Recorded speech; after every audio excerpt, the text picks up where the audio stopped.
Shalom, nama saya Dina, saya adalah pelayan doa di NDC NLW.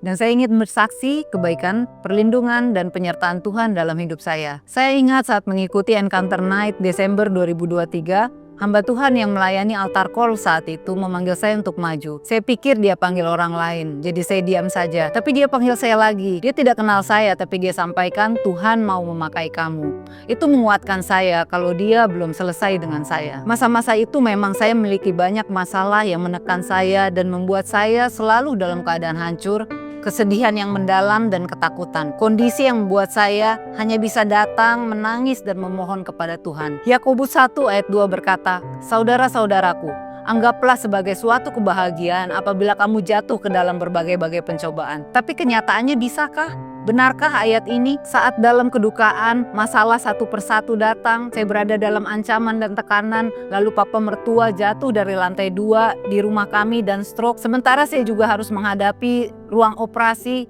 Kemudian suami saya juga terpaksa berhenti kerja, sementara masih ada 2 KPR berjalan. Wow, saya merasakan berjalan bersama Tuhan itu bukan seperti berkandara di jalan bebas hambatan. Berdoa, bergumul sesaat, lalu ting, langsung ada jawabannya. Kenyataannya kan, keadaan atau masalah yang Tuhan izinkan terjadi itu seperti sebuah lorong panjang yang gelap, tidak ada pegangannya dan kita nggak tahu ujungnya di mana.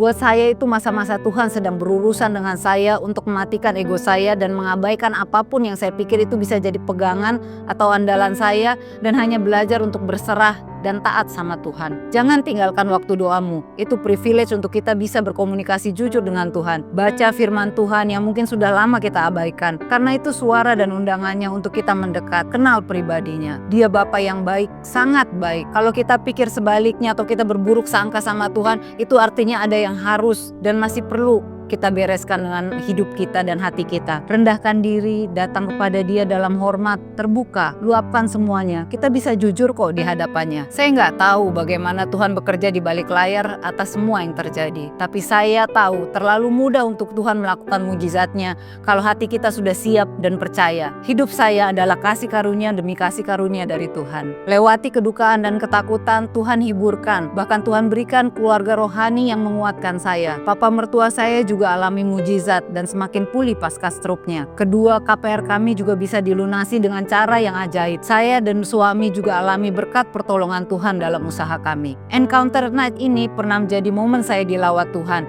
dan ini bisa jadi waktu Anda untuk mengalami lawatannya. Mari datang pada Tuhan, buka hati, memuji dan menyembahnya. Selamat mengalami Tuhan dan terus semangat menjalani perjalanan iman bersama Tuhan. Tuhan Yesus memberkati.